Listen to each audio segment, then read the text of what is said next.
Good morning. I have a subscriber inspired video for you today, and it's very important, so I'm going to be doing it this evening and knocking it out on Friday. So I had a query about my Brighton Belle. If you remember, I did a video sort of like a little unboxing and first running of this. Now the gentleman asked me, he's looking at the Brighton Belle, not 1960, but 1934. And he asked me if this was DCC ready. No, I wasn't sure, so I took the instructions out and had a look. And I said, well, mine is, but I don't know anything about the 1934 model. So I went and found it on the auction website we all love. And the first thing I noticed was it is identical to this. The packaging is identical.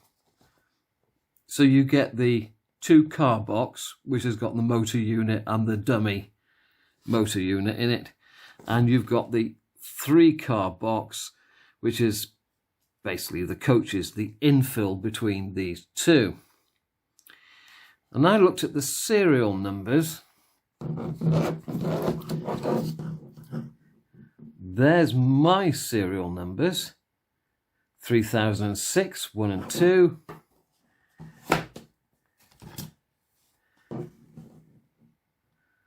And there's the numbers of the 3 cars, 3502/1, 2 and 3. And I noticed that the serial numbers of the 1934 model are very similar. In fact, everything, I got it caught there. In fact, everything is similar. The packaging, the color of the box, everything is the same, except of course, slightly different body on the coaches.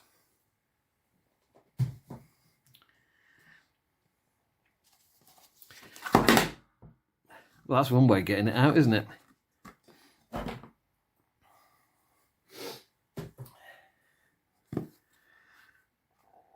So this looks identical, as I say, except for the actual body is ever so slightly different.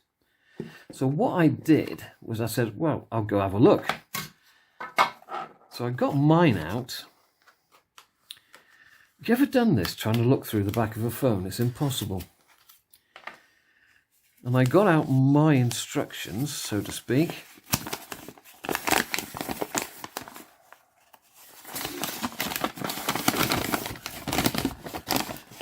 And if I can find the right bit, there's a mention of, I don't know if this is going to focus, but there is a mention of a chip here in one of those languages. And there's most certainly a circuit board in here. So I thought the thing to do is to open it up and have a proper look.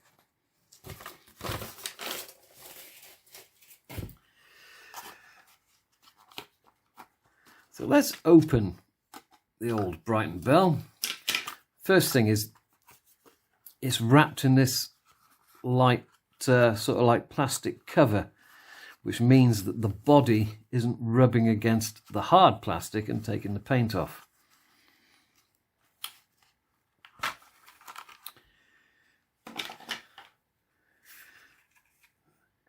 So this is the motor unit.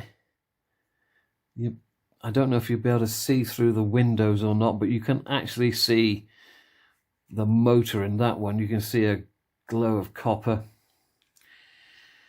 Now this is a bit odd. So at the front end we've got the standard N-gauge coupling. At this end we've got this funny socket, and the power, which is picked up by this unit, is transmitted down all the coaches by these pins and sockets. Now, I haven't had any problems with these at all. They don't derail. The couplings don't come undone. But the issue I've found is that when you're trying to push them together, there's a bit of flex there. So what I've taken to doing is to lay the whole train down on the static grass next to the track. And I put them together upside down, and then I roll all 5 of them onto the track and seat the bogies on the track. So how do you get in this? Well, there's no screws underneath. It's a matter of the old thumbnail and finding the plastic clips. And they're not difficult to find, except for when you're looking through the back of your phone. So just hang on a second and then I can do this a little easier. Right, I'm back. So once you have got your thumbnail underneath, there's a pair at this end and a pair at that end, then the body very simply lifts off. And I'm going to say I'm 99.999% certain that the only difference between the 1934 model and the 1960 model is this that I've got in my hand. It's got a slightly different front to it, because obviously it's 1934. So here's the circuit board, and here is my blanking plate. So it's a very simple job for this gentleman to remove this blanking plate and fit a chip. Now, one thing I like about this model is it is not full of metal.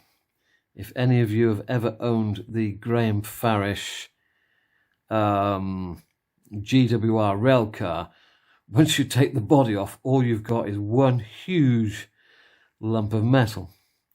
So what that means is that you've got fairly good access to this motor for cleaning. There's a shaft out of each end of the motor which drives a gearbox in each end of the traction unit. And because it's not heavy, you'll find that there is a singular traction tyre on this driven bogie and a singular traction tyre on this bogie. I'm looking through the back of my phone, I can't spot it. It's that one there, isn't it? That one there, and I think it's that one there. So this is easy to service.